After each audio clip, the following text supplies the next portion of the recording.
നമസ്കാരം, നന്ദകുമാറാണ്.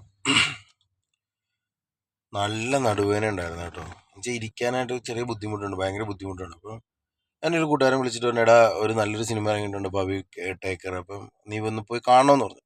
അപ്പം ഞാനും അവനായിട്ട് സംസാരിച്ചിട്ട് എനിക്കൊന്ന് വർഷങ്ങളായി. അവൻ്റെ ചില സ്വഭാവങ്ങളൊന്നും എനിക്ക് ഇഷ്ടമില്ലാത്തത് കൊണ്ട് ഞങ്ങൾ തമ്മിൽ അങ്ങനെ വലിയ ദേഷ്യമാണ്, ഭയങ്കര കലിപ്പാണ്. അപ്പം ഞങ്ങൾ അങ്ങോട്ടും ഇങ്ങോട്ടും പരസ്പരം സഹായിക്കുക പോലും ഇല്ല, അത്രയ്ക്ക് ശത്രുവാണ്. അപ്പോൾ അങ്ങനെ ഒരുത്തം വിളിച്ചു പറഞ്ഞപ്പോഴത്തേക്കും ഞാൻ പാവം അത് കേട്ട് പോയി. പടം കണ്ടു.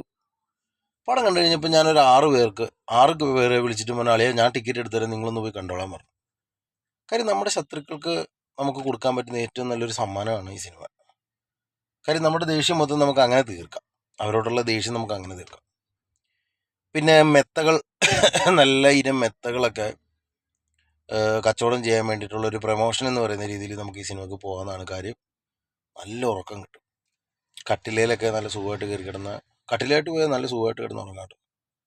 കപ്പിൾസിനൊക്കെ നല്ലതായിരിക്കും. CC ക്യാമറ ഇല്ലാത്ത തിയേറ്ററൊക്കെ ആണെങ്കിൽ കപ്പിൾസിനൊക്കെ നല്ലതായിരിക്കും. കാര്യം അവർക്ക് ബോറടിക്കത്തില്ല. കാര്യം അവർക്ക് അവരുടെ സമയം, ലവബിൾ സമയം യൂസ് ചെയ്യാം. ഇനി നല്ല സ്ക്രിപ്റ്റൊക്കെ എഴുതണം എന്നുള്ള ആൾക്കാർക്ക് വേണമെങ്കിലും ഈ സിനിമ കാണാൻ വേണ്ടി പോകാം. കാര്യം എങ്ങനെ ഒരു സിനിമ ചെയ്യരുത് എന്നൊക്കെ നമുക്ക് ഈ സിനിമ കാണുമ്പോൾ മനസ്സിലാവും. പിന്നെ എന്താ പറയാനുള്ളതെന്ന് വെച്ചാൽ,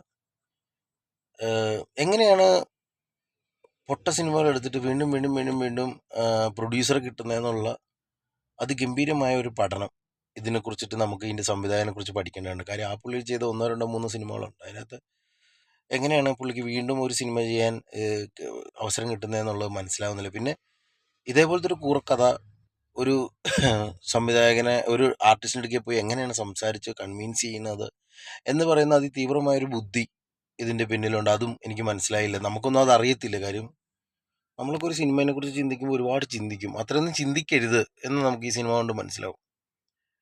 പിന്നെ ഈ കേരളത്തിൽ കുറേ പൊട്ടന്മാരുണ്ടെന്നുള്ളത് ഇതിൻ്റെ ബുക്ക് മൈ ഷോയുടെ ടിക്കറ്റ് ബുക്ക് ചെയ്യുന്നതാണ്ടപ്പോൾ എനിക്ക് മനസ്സിലായി. കാര്യം 2 ദിവസത്തെ ബുക്കിംഗ് ഉണ്ടാവും. അവർ എന്താണെങ്കിലും അവരൊക്കെ പൊട്ടന്മാരാവും. അതായത് മതിലുകൾ എന്ന് പറയുന്നൊരു സിനിമ ഉണ്ടായിരുന്നു, മതിലുകൾ. ആ മതിലുകളുടെ കഥ എടുത്തിട്ട് വേറെയും കുറേ സിനിമ ഉണ്ടാക്കിയായിരുന്നു. മതിലുകൾ സിനിമയുടെ ഒരു കഥയുടെ ഒരു പോർഷൻ എടുത്തിട്ടാണ് ഇപ്പോൾ ബോഡി ഗാർഡ് ആണെങ്കിലും ചെയ്തത്.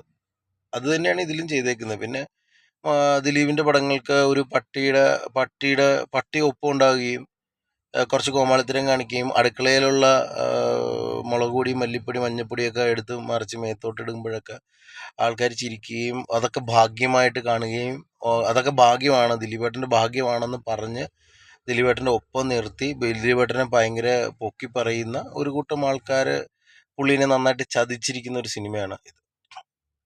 പറക്കുന്ന പുള്ളി ഭയങ്കരമായിട്ട് അഭിനയിക്കുന്നുണ്ട്. അപ്പോൾ ആ അഭിനയം നമുക്ക് ഭയങ്കരമായിട്ട് അഭിനയമായിട്ട് തന്നെ തോന്നും. പിന്നെ കാശ് കൂടുതലുള്ളവർക്കും കാശിന് വിലയില്ലാത്തവർക്കും സ്വയം മണ്ടനാണെന്ന് സ്വയം നമ്മൾ ഭയങ്കര ബുദ്ധിമാനാണെന്ന് ചിന്തിച്ചിട്ട് നമുക്ക് 2 മണിക്കൂർ കഴിയുമ്പോൾ നമ്മളൊരു മണ്ടനായി പോയല്ലോ എന്ന് നമുക്ക് തോന്നാനും ഈ സിനിമ ഉപകരിക്കും. അപ്പം അങ്ങനെയുള്ളവർക്ക് എല്ലാവർക്കും പോയി ഈ സിനിമ കാണാം. നല്ല നടുവേദനയും പനിയായിട്ട് ഇരിക്കുകയാണ്. ഒരുപാട് യാത്രകൾ ചെയ്തിരുന്നു. അപ്പോൾ യാത്രകൾ ചെയ്തതിൻ്റെ ക്ഷീണം കാരണം പനിയും നടുവേദനയൊക്കെ ആയിട്ട് ഇരിക്കുകയായിരുന്നു. അപ്പോൾ നടുവേദന മാറ്റാനായിട്ട് ഒരു സിനിമ ഇറങ്ങിയപ്പോൾ ഒന്ന് പോയി കാണാം എന്ന് കരുതി പോയതാണ്. അപ്പോൾ നടുവേദന കൂടി. ഇനിയിപ്പോൾ ഇത് മാറ്റാൻ എന്ത് ചെയ്യുമെന്ന് എനിക്കറിയത്തില്ല. എടാ മോനെടാ, വണ്ടി എടുക്കടാ, നമുക്ക് പോണ വഴിക്ക് ഒരു 10-12 പേർക്കും കൂടി ടിക്കറ്റ് കൊടുക്കാം, അവരും കൂടി പോയി കാണട്ടെ.